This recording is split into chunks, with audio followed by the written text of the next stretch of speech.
Bonjour, c'est Fabien. Dans cette vidéo, nous allons voir comment utiliser le serveur de fichiers avec Infomaniac. On va voir qu'il y a deux solutions relativement pratiques.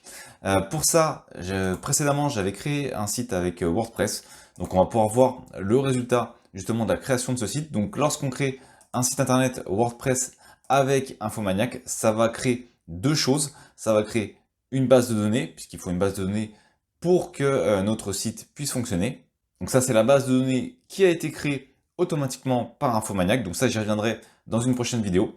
Et ici, on a donc le serveur FTP, le serveur qui contient les fichiers du site internet. Pour accéder à ces fichiers, on a deux possibilités. Première possibilité, y aller avec le web FTP. Autrement dit, on va se connecter directement dans son navigateur pour pouvoir parcourir l'arborescence de son serveur de fichiers qui contient donc l'ensemble des fichiers hébergé sur son serveur. On va donc se retrouver ici à la racine au niveau de son serveur. Donc on est dans une interface web plutôt bien faite. Donc ici on a la possibilité d'envoyer des fichiers, de restaurer des fichiers, de déplacer, de copier, de télécharger, de compresser, bref, et de voir également les propriétés. Donc ici on a nos dossiers, on se trouve à la racine du serveur, donc on a les dossiers qui contiennent les fichiers.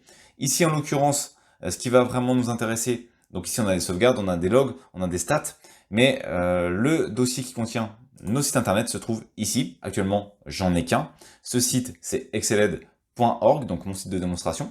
Il me suffit soit ici d'aller sur la petite flèche pour faire dérouler l'ensemble des dossiers existants, soit directement de cliquer sur le dossier pour faire afficher l'ensemble des fichiers. Donc ça, ce sont les fichiers et les dossiers qui contiennent mon WordPress. Donc ici, on a l'ensemble des fichiers WordPress et des dossiers également. Et on peut donc agir sur ces derniers. Imaginons par exemple le fichier licence.txt. Si je le coche, je peux soit le copier, le déplacer, le restaurer. Je peux le télécharger vers mon ordinateur, le compresser pour essayer de gagner un petit peu de taille. Je peux également regarder ses différentes propriétés, notamment les permissions de ce dernier, pour lui accorder ou lui enlever des permissions. Par exemple, je pourrais très bien dire qu'il n'est plus disponible en écriture pour le propriétaire et je pourrais par exemple valider ce qui a modifié ses droits. Et on peut voir désormais qu'on est en 04444.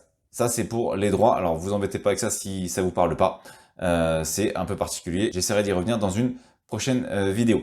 Ici, on peut bien entendu ajouter un fichier. On pourrait imaginer un fichier test.html et faire, par exemple, valider. On patiente. Le fichier a été ajouté. Donc, il devrait se trouver, voilà, ici, donc test.html. Si je vais maintenant sur mon site et que je fais ici test.html, et bien voilà, il fonctionne bien. Pourquoi? Parce que c'est une page vierge, c'est normal qu'il n'y ait rien. J'ai créé un simple fichier vierge, donc forcément, c'est une page vierge également qui s'affiche. Donc ça fonctionne bien ici au niveau de l'interface web. On peut donc utiliser cette interface web et autre possibilité. On a également la possibilité d'aller ici en SSH web. Alors personnellement, je ne l'utiliserai pas beaucoup parce que j'utiliserai plutôt directement un outil SSH. J'y reviendrai également. Donc ici, on se trouve directement sur son serveur. Alors pour ceux qui ne sont pas familiers, ça n'a pas forcément beaucoup d'importance, vous embêtez pas. Ici, ça permet quoi? Ça permet tout simplement d'être en ligne de commande comme sur un Linux et de parcourir l'arborescence et d'utiliser la ligne de commande pour effectuer des manipulations directement sur son hébergement. Donc là, par exemple, j'accède à mon dossier exceled.org qui contient l'ensemble de mes fichiers et de mes dossiers. Donc peu importe, ici ça c'est quelque chose d'un petit peu particulier au niveau du SSH, j'y reviendrai également. Maintenant, ce qui va être intéressant, c'est de créer un compte FTP SSH, donc un compte qui va nous permettre par exemple d'utiliser FileZilla pour se connecter à distance sans avoir besoin de se connecter dans son espace manager. Donc je vais faire ajouter un compte. Donc ici, la question c'est de savoir si vous souhaitez que ce compte soit utilisable pour le FTP plus le SSH ou uniquement pour le FTP. Moi, je vais laisser ici FTP plus SSH. On a ici le début qui est obligatoire puisque c'est notre idée d'hébergement. Et ensuite, on peut lui donner le nom qu'on veut, par exemple, imaginons Exceled. Et voilà, donc là, j'ai le nom du compte. Et ici, on peut lui ajouter un mot de passe. Donc, soit vous utilisez le mot de passe en générant, soit vous utilisez votre propre mot de passe. L'objectif étant d'avoir un mot de passe assez sécurisé. Voilà, donc une fois que c'est prêt, on valide.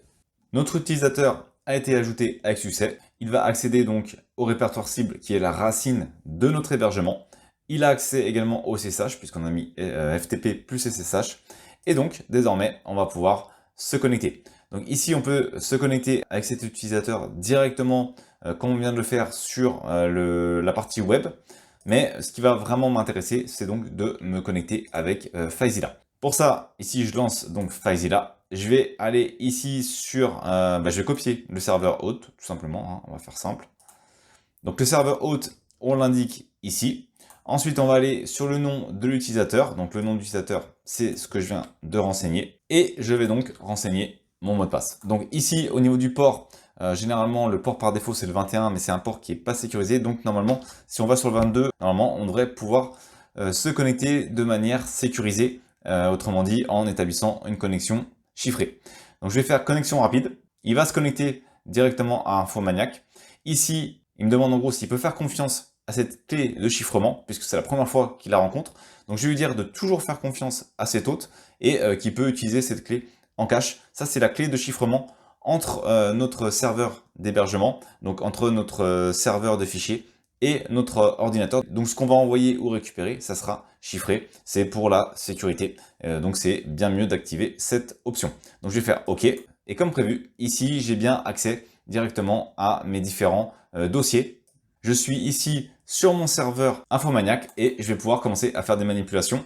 Ici, je retourne dans mon dossier exceled.org et je vais faire par exemple un clic droit. On va ajouter un nouveau dossier, on va dire un dossier test. Je vais faire OK.